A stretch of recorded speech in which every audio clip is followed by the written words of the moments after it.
C'est toujours le cercle de lumière pour la délivrance des âmes. Ici, c'est la deuxième partie de notre émission que nous avons entamée. Cette deuxième partie, je vais montrer quelque chose tout de suite ici pour une femme qui est tombée enceinte. Si tu es enceinte, la prière de toute personne, c'est que la femme accouche normalement comme ça se doit. Parce que la grossesse, une femme qui tombe enceinte, cela veut dire que la dame est entre la vie et la mort. Vous comprenez? Mais la prière de toute personne, c'est comment faire pour que la dame puisse accoucher normalement. Donc, dans cette deuxième partie, nous allons parler de ça parce que pour que l'enfant puisse venir faire réellement ce qu'il doit faire sur cette terre, comme je l'ai dit dans la première vidéo, l'enfant doit être né sans souci, sans problème. Un enfant qui est né par césarienne, vous allez voir que ses manières de faire seront différentes par un enfant qui est né normalement. Je ne dis pas que la césarienne n'est pas une bonne chose, non. Ils le font aussi des fois pour sauver la vie de ces deux personnes. Mais un enfant qui est sorti en bas, c'est-à-dire sorti par sa maman, et un enfant qu'on a fait sortir comme ça, qu'on a fait la césarienne avant de faire sortir, il y a deux mystères différents qui s'opèrent là-bas. Mais je ne vais pas parler de ça trop maintenant. Mais comment vous allez faire pour que vous allez stopper ces affaires de césarienne et autres? Je vais vous montrer ceci. Je vais prendre ceci pour vous montrer. Alors, ce que je vais vous montrer, je cherche ça, mais c'est comme j'ai oublié ça quelque part. Mais je vais vous parler de ça ici et je peux vous montrer ça dans la troisième partie de notre émission. Et c'est coquille vide d'escargot. J'avais montré beaucoup de choses sur cette page concernant comment la femme peut faire pour accoucher sans souci. Je vais ajouter autre encore. Coquille vide d'escargot. Je vais montrer ça dans l'autre vidéo. Certaines personnes vont dire encore qu'ils ne connaissent pas coquille vide d'escargot. Vous voyez, c'est ce que je ne comprends pas des fois. Coquille vide d'escargot. Qu'est-ce que vous allez faire? Si la femme est tombée enceinte, la prière, c'est pour qu'elle puisse accoucher normalement sans souci.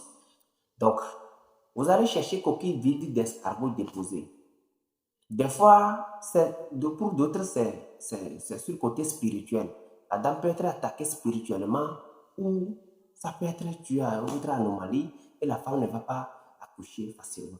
Mais qu'est-ce que vous allez faire? Cherchez coquille vide d'escargot et dès que la grossesse sera dans les 6-7 mois comme ça, la dame va commencer par puiser l'eau dans la coquille d'escargot pour boire. Elle va souvent mettre l'eau dans la coquille vide d'escargot pour boire. Et elle met l'eau encore dans la même coquille, elle verse sur le ventre, elle passe ça sur le ventre. C'est ça, elle sera en train de faire jusqu'à ce que l'accouchement arrive. J'ai montré des choses ici concernant les feuilles secs de papaye qui est tombée d'elle-même. J'ai montré les choses concernant rose de Jéricho. J'ai montré les choses concernant, il y a une plante aussi, j'ai parlé de ça, j'ai parlé de gombo. Il y a plein. Voilà l'autre encore que je suis en train d'ajouter. Maintenant, si la dame a accouché, la dame vient d'accoucher, non? Ok. Il y a quelque chose aussi qui détermine vraiment ce que l'enfant va venir faire sur cette terre. Le placenta de l'enfant. Le placenta, certaines personnes, je ne sais pas s'ils laissent ça à l'hôpital ou bien comment ils le font, mais le placenta, c'est quelque chose qui est très très important.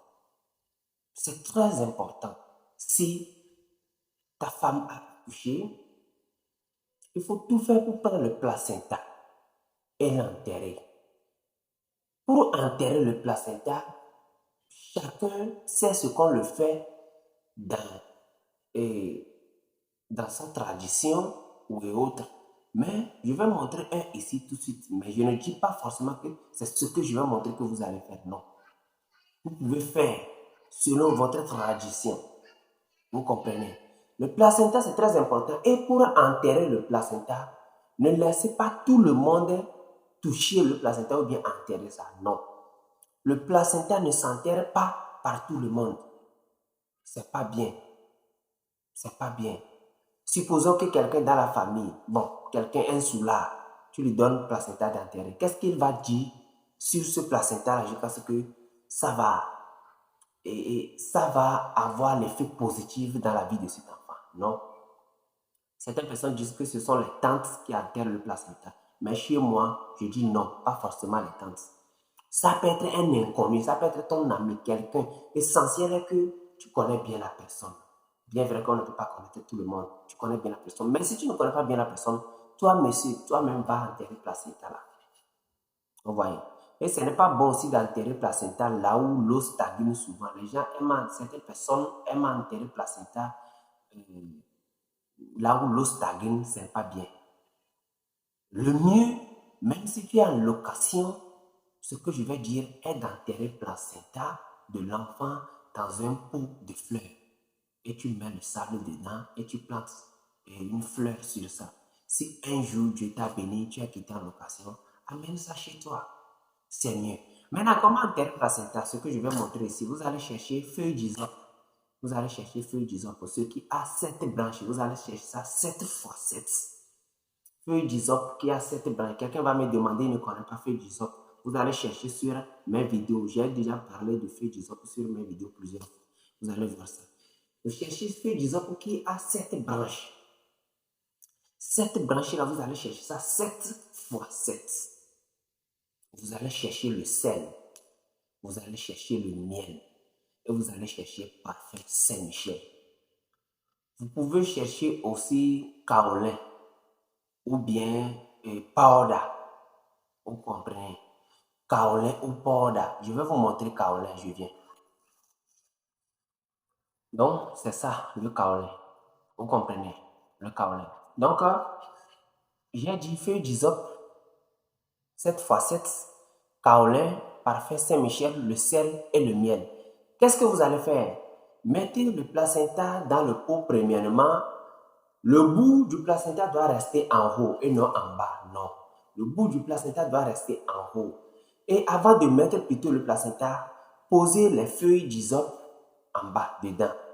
Les 7 feuilles d'hysope, 7 feuilles qui a 7 branches là que j'ai dit de chercher, 7 fois 7, vous allez mettre 7 fois 4 en bas ouvert, en bas, ça doit être ouvert, 7 fois 4 de l'hysope là en bas et déposer le placenta là sur ça. Maintenant, et vous allez prendre maintenant, il reste 7 fois 3 là. Vous prenez 7 fois 3 restant là et vous allez couvrir le placenta. Vous comprenez? Maintenant, vous allez prendre le parfum Saint-Michel, vous mettez un peu, quelques gouttes sur ça, vous prenez le sel, vous allez entourer le placenta tout en formulant vos vœux sur l'enfant. Le sel, que nous devons être le sel du monde. Qui est sur cette terre qui va dire que lui ne mange pas le sel? Il n'y a personne. Tout le monde mange le sel. Vous voyez? Même l'eau que tu bois, il y a le sel dedans. Vous mettez le sel tout autour du placenta, vous ajoutez le miel. Et enfin, maintenant, vous prenez le kaolin là, ou powder là, vous allez faire sur ça, le kaolin là, vous allez casser ça un peu, vous faites sur ça. Vous faites bien les vœux dans la vie de cet enfant. Ce que vous voulez que l'enfant va devenir. Vous ne voulez pas qu'il va devenir un voleur. Vous ne voulez pas qu'il va devenir un bandit, un brigand. Vous faites bien vos vœux sur ça et vous fermez le trou.